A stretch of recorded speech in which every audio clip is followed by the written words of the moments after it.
Boa tarde.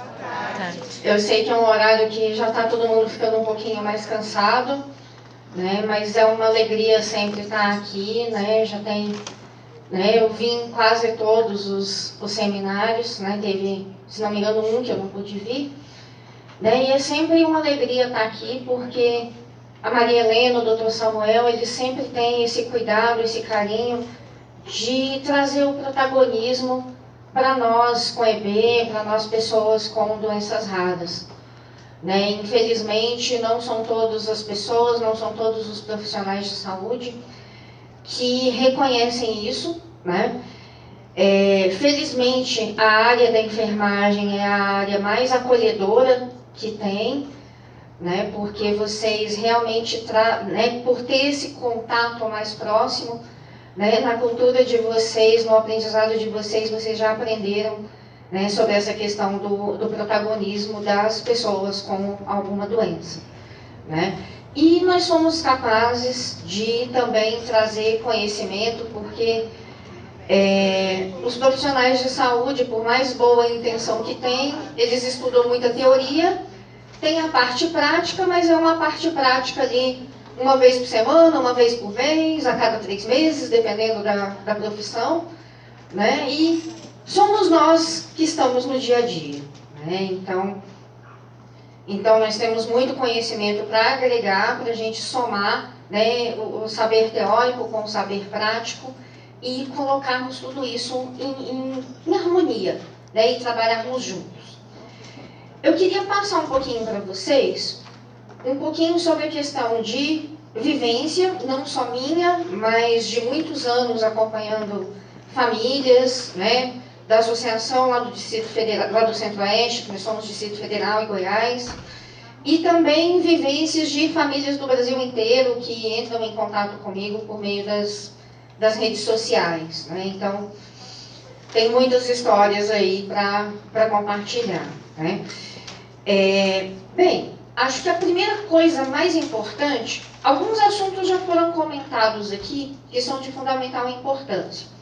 Né? Pegando o gancho do que a Maria Helena colocou sobre a questão dos cuidados neonatais, eu acho que aí está a questão fundamental. Né? E para isso eu vou usar como exemplo a minha história, né, pelo fato de ter sido um caso de sucesso, né, com relação à área médica. Por que isso? Porque eu nasci há 36 anos atrás em Belém do Pará. Se a gente for comparar com a realidade daqui de São Paulo, realidade do Sudeste, do Centro-Oeste, até hoje a realidade do Norte ela ainda é um pouco atrasada. Né? Infelizmente, né, ela é, e eu posso falar isso com segurança por ser de lá e ter contato com o pessoal de lá. E há 36 anos atrás, se hoje às vezes já é difícil termos informações de qualidade sobre EB, imagina 36 anos atrás. Né? Não existia nada. Não existia literatura alguma em português para EB. Né? E eu nasci e na minha família, né, minha mãe e meu pai são primos de 2º grau e houve casos anteriores na família, né, principalmente por parte de mãe. E esses casos, claro, não foram diagnosticados, foram casos que ocorreram na década de 40, década de 50, no interior do interior de Minas Gerais, como eu sempre brinco, né? Então região rural, sem recurso nenhum. Então esses bebês que nasceram nessa época, os que viveram mais tempo, um dos que viveu mais tempo foi 6 meses. Né? E, como já foi comentado aqui, né, os fatores principais de óbito, infecção e desnutrição. Né? Porque aconteciam as lesões na boca, não conseguia amamentar, e aí desnutria, juntava com alguma infecção. Quando eu nasci, né, há 36 anos atrás, a primeira coisa que os médicos ficaram especulando junto à minha mãe foi se ela tinha tomado alguma medicação errada durante a gravidez. Se ela tinha usado alguma coisa diferente, né, e começaram a perguntar uma série de coisas, e ela, não, usei tudo que o obstetra, que o pediatra me indicaram, né? E eles relutaram um pouco em me mostrar para minha mãe, porque eu já nasci com uma lesão na perna, né? E, bem, essa lesão na perna, assim como já foi comentado também, a gente não sabe se a gente realmente já nasceu com a lesão na perna, se foi por causa do manuseio ali na hora do parto normal e tudo isso, né? Não temos como saber, mas eu nasci já com a perna direita já com uma aplasia, né? Sem pele. E aí, por isso, eles relutaram muito em me mostrar para minha mãe, porque eles estavam tentando entender o que estava acontecendo. E quando minha mãe me viu, quando finalmente me mostraram para ela, eu já estava saindo bolhas nos dedos das mãos, né? E ela reconheceu aquele padrão que tinha sido padrão de irmãozinhos dela, né? Que ela conheceu esses bebezinhos ainda criança. E aí o que ela fez foi, ela virou pro pediatra, né? Que já era pediatra do meu irmão mais velho, que é 6 anos mais velho do que eu, e falou para ele, olha, essa é uma doença que já teve na minha família, né? Meus irmãos faleceram dessa doença, prima faleceu dessa doença, e eu quero que o senhor descobre o que é isso para minha filha não falecer também, né? E há 36 anos atrás, um pediatra, sem internet, sem nada, ele virou à noite estudando. Ele debruçou nos livros com as poucas informações que ele tinha, que era o quê? Que era uma doença genética, era uma doença hereditária, né? Porque tinha casos na família, e era uma doença que provocava feridas e provocava bolhas. E ele virou à noite nos livros. E na manhã seguinte ele tinha o diagnóstico, né? Então, ponto importante número 1. Eu não entendo como, em pleno século XXI, com internet na mão de todo mundo, demora-se tanto para fazer um diagnóstico de epidermólise bolhosa. Eu não consigo entender. Por que se demora tanto para diagnosticar?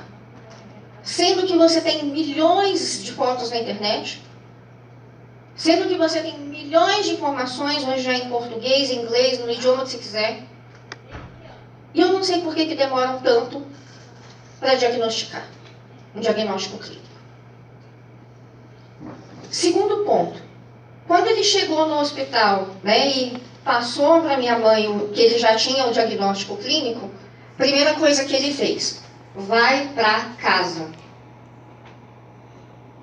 E na hora minha mãe, como assim vai para casa e tudo? E ele, não, ela vai sair do hospital para ela não pegar infecção. Daí vem o meu ponto número 2. Por que tantos bebês são mantidos em hospital para pegar infecção e para não saírem do hospital, saírem para um caixão? Eu não sei qual é a dificuldade em entender que um bebê cheio de feridas, que ele está com muitas portas abertas para infecção, e os profissionais de saúde insistem em mantê-los no ambiente hospitalar para pegar a infecção.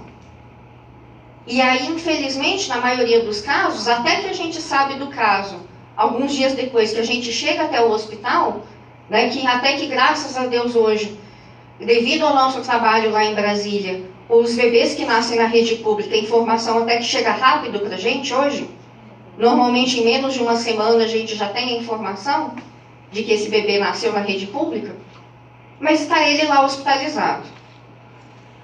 E, em geral, ele já está tomando antibiótico. E por que esse bebê não foi para casa? Há 36 anos atrás, eu com 1 dia de vida, eu estava em casa fora de risco de infecção. Eu não sei qual é a dificuldade de se fazer isso hoje. Esse mês a gente teve um caso de um bebê lá em Brasília, que nasceu no hospital universitário, que é o nosso hospital de referência. Por sorte já nasceu lá, né? A maternidade de lá. No primeiro momento ainda duvidaram que fosse epidermólise bolhosa. Então ainda demorou alguns dias para diagnosticar. E o bebê ficou na UTI, isolado, e ele não estava nem com acesso venoso, porque não tinha necessidade. O que ele estava fazendo lá, ocupando um leito de UTI de um outro bebezinho que podia estar precisando? E aí a resposta da médica, no dia que visitaram lá, né, que foi feita a visita lá, foi que a família não tem estrutura para cuidar do bebê em casa. Não era estrutura material, não era uma família pobre, sem recursos. Era uma família que tinha sua vida organizadinha, né? E aí o pessoal do hospital estava esperando, não sei quando, o momento que a família ia estar equilibrada para poder levar o bebê para casa. Agora, como é que a família ia cuidar do bebê em casa se o bebê estava o tempo inteiro na UTI, com enfermeiros o tempo inteiro em cima deles fazendo curativo, a família praticamente sem acesso? Então é óbvio que a família não ia nunca aprender a fazer o curativo, porque estavam os enfermeiros o tempo inteiro, só eles fazendo o curativo, sem envolver a família no processo. Sem entender que quem vai fazer os curativos todo dia não é o enfermeiro. A gente não vai ficar indo para o hospital, para posto de saúde todo dia, ou mesmo que seja um atendimento domiciliar, não vai lá o enfermeiro ou o técnico todo dia para fazer curativo na gente. Quem vai fazer o curativo por alguns anos vai ser o pai, vai ser a mãe, vai ser quem for ser o cuidador, né? O familiar que for ser o cuidador. E quando já tiver adolescente por aí, vai ser a própria pessoa com o bebê, né? Então, qual a dificuldade nisso? Em entenderem que a família tem que ser envolvida desde o primeiro momento. Desde o primeiro momento, ela tem que entender que é ela que vai fazer os curativos. E os profissionais de saúde que têm que ensinar aquela família a fazer isso o mais rápido possível, para que essa criança possa ir para casa saudável, sem ter pego uma infecção seríssima, e aí ser condenada a ficar no hospital 14 dias, porque está tomando um antibiótico de 14 dias, daqui a pouco pega um outro micro-organismo que aí tem que tomar um antibiótico por 21 dias, e o bebê não sai do hospital. Isso já aconteceu com vários lá em Brasília. A gente já perdeu vários bebês que não saíram do hospital, né? Agora a gente está conseguindo começar a salvar os nossos bebês, conseguindo fazer com que eles saiam do hospital. Mas a luta ainda é grande, por causa dessas resistências, né? Quem vai ser o cuidador daquela pessoa, daquele bebezinho? É a família. Eu, sinceramente, eu não entendo qual é a dificuldade disso, né? Então, esses eram os 3 pontos principais que eu queria deixar para os profissionais de saúde. Ah, não, tem um 4º ponto principal, que foi comentado aqui, mas que eu tenho que ressaltar também.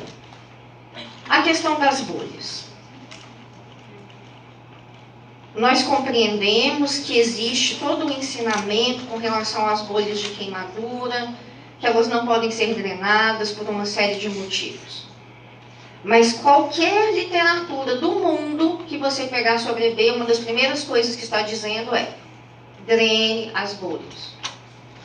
Elas dobram, triplicam de tamanho em questão de horas. E, infelizmente, o que a gente mais vê nos hospitais são: a gente chega lá, tá a criança com bolhas enormes, porque deixaram crescer. E aquela bolha rompe e vira uma lesão enorme, desnecessária, né? Então, esse é o 4º recado que eu queria deixar para vocês. E, para encerrar, queria falar um pouquinho para as famílias também, né? Para as famílias e para as pessoas com EB que estão aqui. Nesse momento, eu estou cadeirante, né? Eu não sou cadeirante, não que eu tenha alguma vergonha disso, Mas nesse momento eu estou aqui operada no meu pezinho esquerdo, em que há menos de 3 meses atrás eu fiz a retirada do meu segundo tumor. Né? Há quase 5 anos atrás eu tive um tumor no outro pé, que eu fiz a retirada, e hoje em dia é irreconhecível, só quem vivenciou e acompanhou na época que sabe onde ele ficava, porque hoje já as cicatrizes já se misturaram todas, quem olhar não faz a menor ideia de onde foi o tumor anterior. Né? E há menos de 3 meses atrás eu fiz a retirada de um tumor aqui no meu pé esquerdo. E eu queria colocar uma coisa muito importante para vocês. Lá em 2015, quando eu retirei o meu primeiro tumor, minha mãe teve que ir para minha casa. Sim, não fui eu que fui para a casa da minha mãe que foi para minha casa. Eu moro sozinha há 6 anos. Mais de 6 anos. Né? Por ela morar num prédio com escada e o meu ser com elevador, ela teve que ir lá para casa. E os primeiros 6 meses, eu praticamente só saía de casa para consultas, para médico, para fisioterapia e para fazer compra no supermercado. Afinal, tinha que ter comida em casa, né? Não dava para ficar sem comida em casa. Eu fui até procurar, eu fui revirar os meus arquivos de fotos desse período e eu praticamente não tenho foto nenhuma minha desse período. Por quê? Porque eu praticamente não fiz nada nesse período. Eu fiquei presa dentro de casa. E eu tive que me segurar muito, tive que tirar uma força imensa dentro de mim, porque eu já tinha tido depressão antes, já tinha ido pro buraco, já tinha saído do buraco, já sei o quanto o buraco é fundo, e eu falei, eu não posso cair no buraco de novo. E dessa vez, como não era uma experiência nova para mim, né, já foi, digamos assim, a cirurgia um pouco mais programada, se é que eu posso dizer isso, eu já me programei de uma forma completamente diferente, já tomei decisões diferentes. Uma das coisas que eu fiz foi, eu me organizei para contratar uma empresa de cuidadores. Né, e resolvi que eu teria cuidadoras durante o dia comigo em casa. E também me cerquei dos melhores produtos, das melhores tecnologias que eu pude para cicatrização. Né? Então, enquanto a minha cicatrização anterior, eu fiquei sem trabalhar 1 ano e 7 meses, e foi mais de ano para lesão fechar, e eu voltei a trabalhar, na verdade já era uma outra lesão em cima da lesão original da cirurgia, que eu não fiz enxerto, mas foram surgindo lesões em cima, e eu voltei a trabalhar com 1 ano e 7 meses e eu não estava com o pé totalmente fechado. Né? E eu estou há menos de 3 meses e o meu pé está praticamente fechado. Porque eu me cerquei, né? Avançou-se muita coisa de 5 anos para cá, em termos de produtos, de tecnologias, e eu me cerquei para que eu tivesse tudo isso antes de fazer a cirurgia, para que eu pudesse ter uma recuperação muito mais rápida. E ao contrário da outra vez em que eu tive pelo menos umas 6 infecções no local da cirurgia, dessa vez eu não tive nenhuma. Por isso que a cicatrização foi tão boa também. E outro fator importantíssimo, né, que eu brinco que foi o meu combo da cicatrização, além do que eu utilizei, que não vai dar tempo de eu comentar, né, um outro fator muito importante foi esse fator emocional. Né? O fato de eu estar com cuidadoras e de eu ter a minha mais liberdade para eu tomar as decisões da minha vida, foi algo crucial. Eu tinha chegado a fazer uma lista, eu tentei fazer assim, vou fazer aqui uma lista das 10 coisas mais legais que eu fiz estando de cadeira de rodas nos últimos quase 3 meses. Eu não consegui fazer a lista das 10 melhores, porque a lista chegou em 15. Né? E para destacar algumas coisas para vocês, que eu não vou colocar todas, mas eu operei numa quarta-feira, no sábado eu estava na festa junina lá perto de casa, com um casal amigo. Na semana seguinte eu estava num barzinho, num show de rock. Dançando aqui na cadeira que nem uma louca que eu cheguei em casa suave. E eu assim, opa, consegui suar, consegui fazer uma atividade física nessa cadeira de rodas. Nesse tempo, eu fiz um curso no final de semana, embora eu esteja devendo 2h30, eu não consegui ficar, um dos dias eu não consegui ficar o dia todo. Fiz muitos atendimentos, por eu estar em casa de licença médica, né? Eu sou servidora pública federal. Fiz muitos atendimentos, porque eu sou também terapeuta holística. Aproveitei, já que eu estou em casa, entre aspas, fazendo nada mesmo, vamos fazer propaganda e fazer mais atendimentos. Então, em julho, fiz muitos atendimentos, tanto presenciais quanto via internet. E fiz uma série de muitas outras coisas. Eu praticamente, nenhum fim de semana eu parei em casa. Foram alguns poucos fins de semana que eu parei em casa, né? Isso saindo com as cuidadoras ou saindo com amigos, né? Pegando Uber, passando perrengue, né? E, bem, semana que vem eu vou fazer mês aniversário de 3 meses da cirurgia. No meu primeiro mês aniversário, eu estava aqui em São Paulo também. Eu moro lá em Brasília. E eu estava aqui. No dia anterior, eu estava fazendo palestra aqui também, aqui em São Paulo. Uma coisa completamente inimaginável, né? Em comparação com a primeira cirurgia. Então, o que eu queria colocar para as famílias é: a EB não é impedimento para nada, desde que, principalmente, os familiares não impeçam os seus filhos, as suas crianças, os seus jovens, os seus adultos. Permitam que eles sejam o que eles quiserem ser, que eles façam o que eles quiserem fazer. Existem as limitações, né? Existem os perrengues, né? Estar numa cadeira de rodas nesse momento não é fácil, já passei alguns perrengues com ela, mas eu não deixei de viver esses 3 meses. E se duvidar, foram os 3 meses mais intensos desse meu ano. Então é isso que eu queria deixar para vocês. Eu já extrapolei meu tempo mesmo, que eu falo demais.